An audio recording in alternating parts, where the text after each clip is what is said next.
All right, so let's go ahead and do 3 examples to conclude the lecture in this unit for logarithmic differentiation. So let's go ahead and these are 2 of the problems.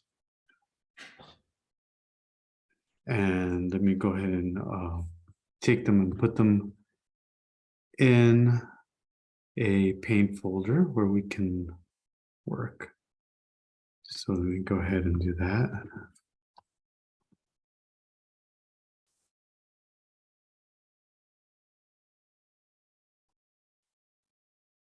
And let me go ahead and share my screen.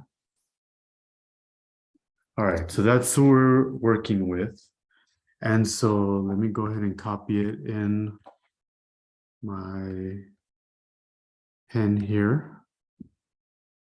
So this is 2x to the 4th power plus 1 to the tangent x. So what I'm going to do is I'm going to take the natural log of both sides, take the natural log of this side as well.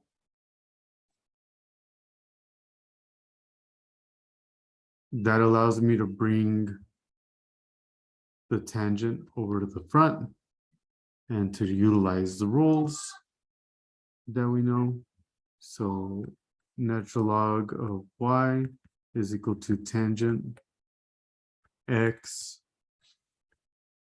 times the natural log of 2x to the 4th plus 1. And what we're going to do is we're going to take the derivative of that with respect to x. And then we're going to use the power rule to take the derivative of that with respect to x.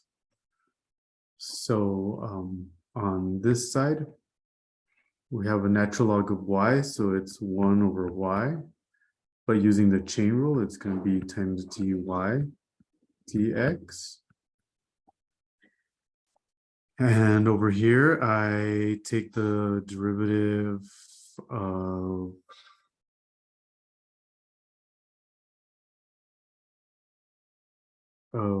tangent x, and sorry, I'm mixing notation, but it's easier for me to work that way. Then we leave this one alone. And I'm going to add that, and just for space, I'm going to use the bottom. I leave the first function alone, which is this one, and then I take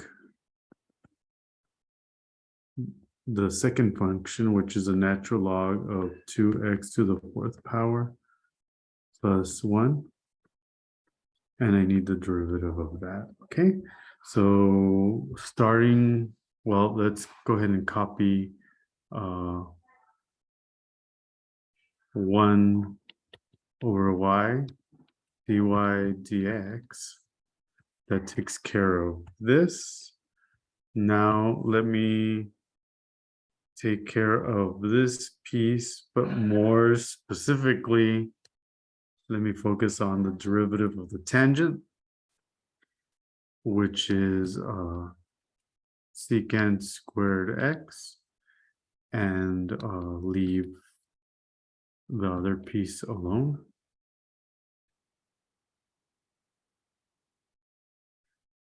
And then there's a plus sign, which is this plus sign.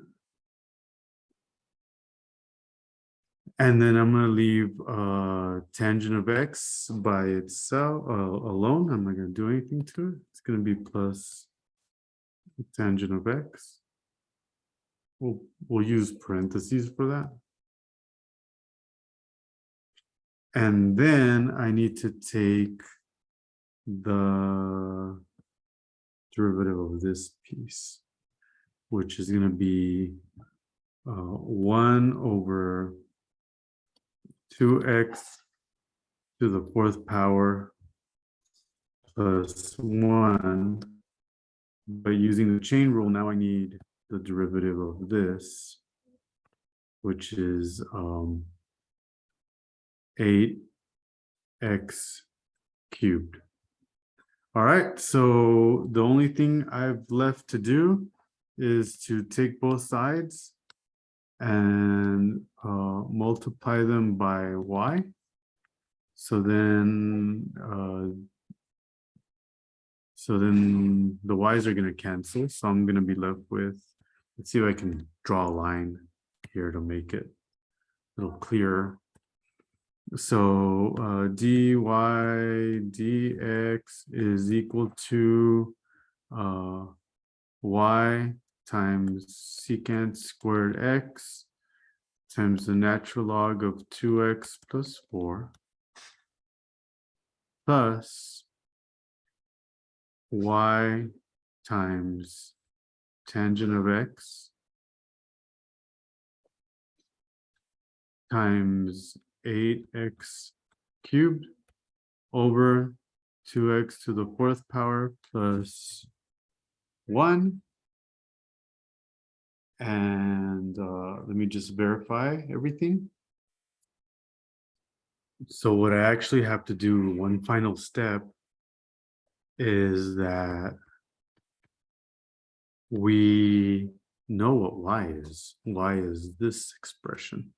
So everywhere I see a y, I have to put that in. So it's going to be 2x to the 4th power time plus 1. That's replacing this. Sine squared x times the natural log of 2x plus 4 plus, there's another y I need to replace, but it's actually going to cancel with that term. So there's less for me to write. It's just going to be the tangent of x times 8x cubed. And that indeed is the answer. Okay, we've got a couple more to do. So let's go ahead and take a look. All right, so here we have the next one, which is the one on the right. I've gone ahead and copied it onto a Paint screen so that we can go ahead and work that one out. So let me go ahead and share that with you. Okay, so this is what we're working with. So let me go ahead and write it out in my own writing here. Notice I've left a little bit of space there, probably not enough, but well, it'll have to do.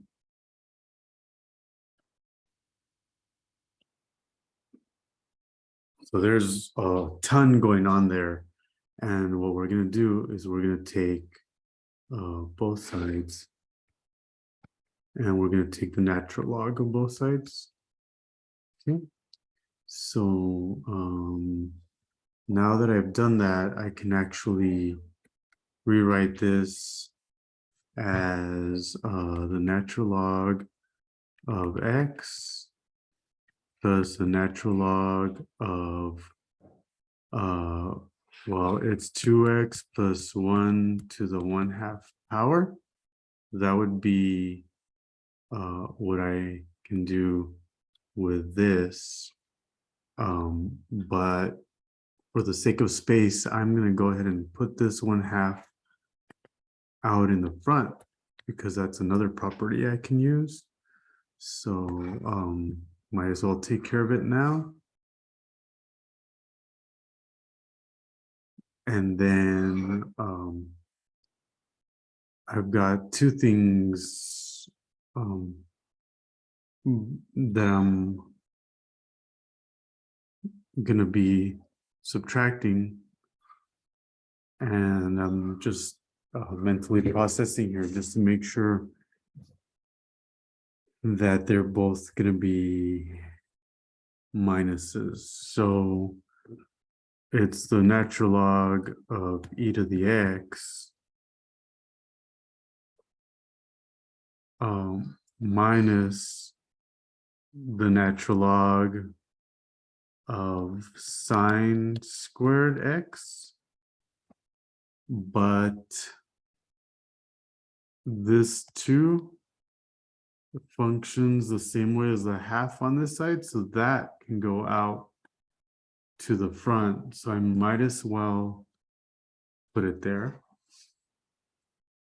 So these are all little tricks and rules that are supposed to simplify things. And hopefully that's all making sense. Whoops, actually that's not there anymore. We got rid of that. Okay, all right. So now what I'm going to do is dy dx on both sides, on that side, take the derivative basically. And maybe, yeah, we'll go ahead and do that. And then we need to take the derivative of that. And again, I apologize, I know I'm mixing notation. Take the derivative of all the pieces. Okay, so the derivative of the natural log of y is 1 over y dy dx. I have to use implicit differentiation and the chain rule on that. At the end, we're going to make a substitution like we did before. And then let's start with the derivative of that. That's easy. That's just 1 over x. The derivative of this piece is 1/2. And then that just comes out to the front, but then I've got to take the derivative of that natural log, which is 1 over 2x plus 1. But then using the chain rule, I need to take the derivative of that inside function. And so that's going to be 2. So that's nice because those 2's are going to cancel. And just to make our life easy, we might as well do that now. And instead, just put a 1. I may even come in and erase that here in a minute. And then let's see. So first of all, we should think about that. The natural log of e to the x is actually x. So I need to take the derivative of x, which is 1.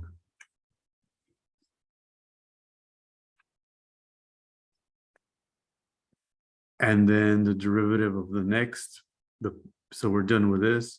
Then the final piece is 2.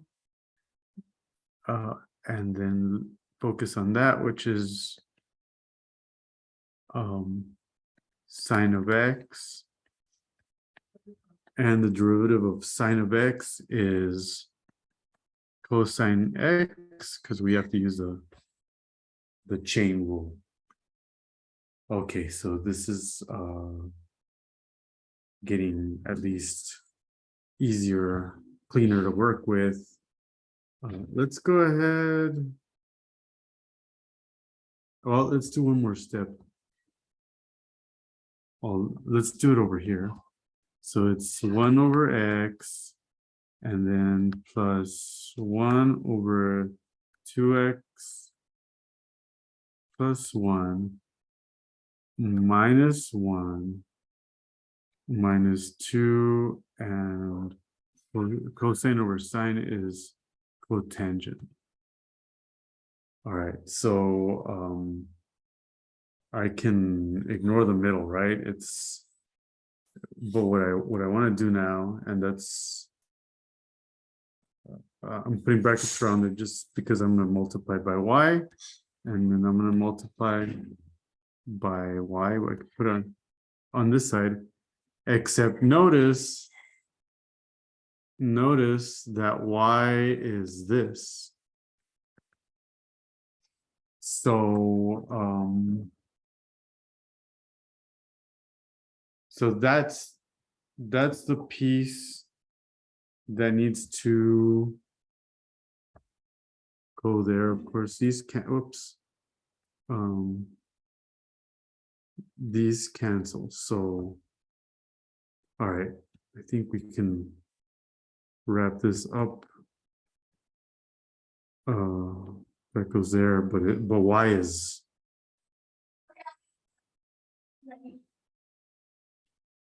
x square root of 2x plus 1 over e to the x sine. I just realized that that was a cubed x. And so it's going to be a little different from the actual problem. And I wonder if I should just modify my original problem.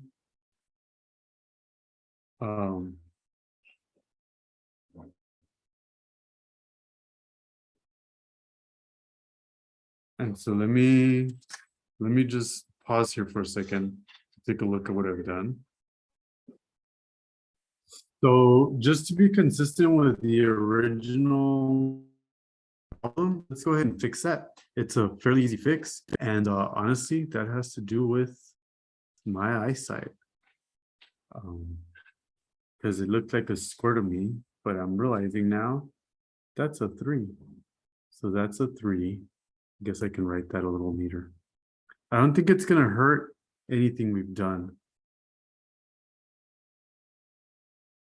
And then, so that 3 is this. That's a 3, which means that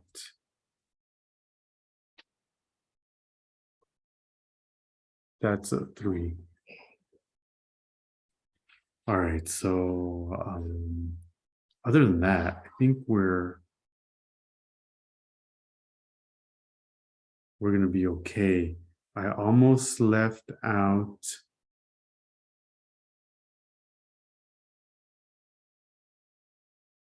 the original x, which is gonna get canceled out here in a minute.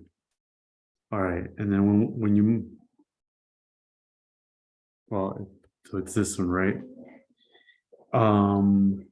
All right, so we're back in business, I think. I need to multiply by 1. So it's x square root of 2x plus 1 over, let's grab that 2x plus 1. And then the denominator over here, which is e to the x sine cube x. And then I've got to multiply by this 1, which is x square root of 2x plus 1 over e to the x sine cubed x. And then the final piece is 3 cotangent x. And then it's all of that term. There's an x, there's a root 2x plus 1, all over e to the x sine cubed x. Again, let me pause very quickly here to see if I've done everything I need to. So the only thing I need to say, of course, those cancel. But it is worth me telling you that in the textbook, they actually didn't distribute here. And so, of course, it's the same expression, right? But what they did is they took this here and simply put it outside in the front and left it that way. So both of those answers will work, that one and this one here as well. Okay, we've got one more to do. The last thing we're gonna do is extend the power rule to where R is an arbitrary real number. So we've already proven it for positive whole numbers, then for integers, and now we're going to say, well, R can be anything. Okay, so let me go through this proof. And so let me grab that.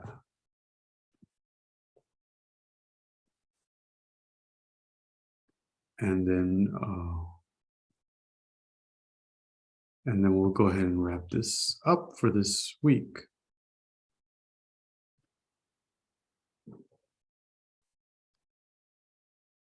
Let me just open a brand new window. And we'll give this one a try.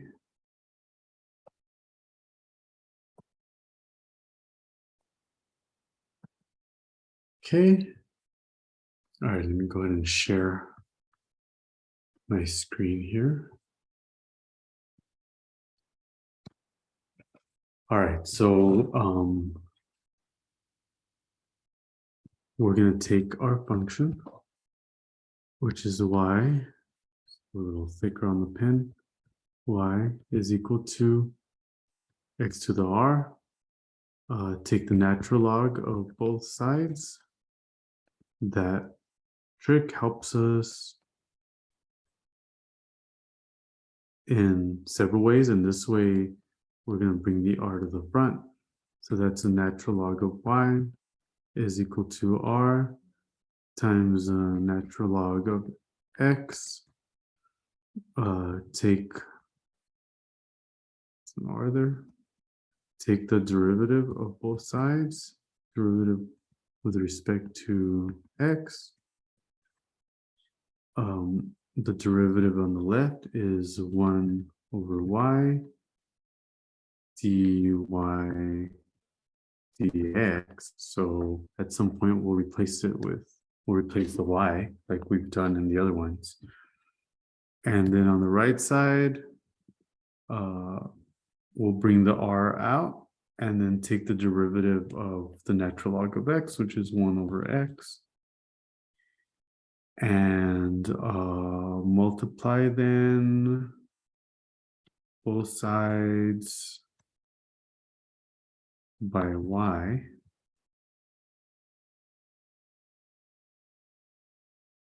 And then, so we've got those y's canceling. We've got dy dx is equal to r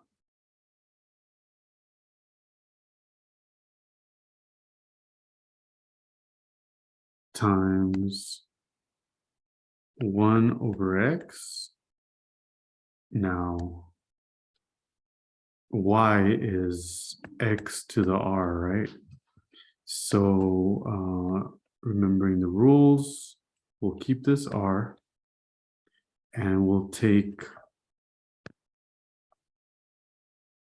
r minus 1 as our exponent. So it's x to the r minus 1.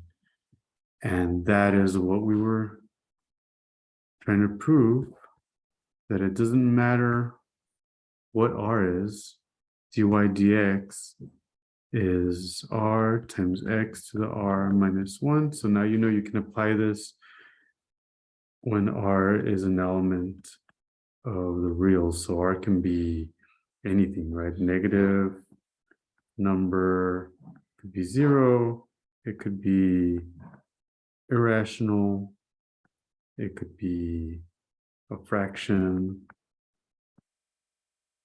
and you could use the power rule.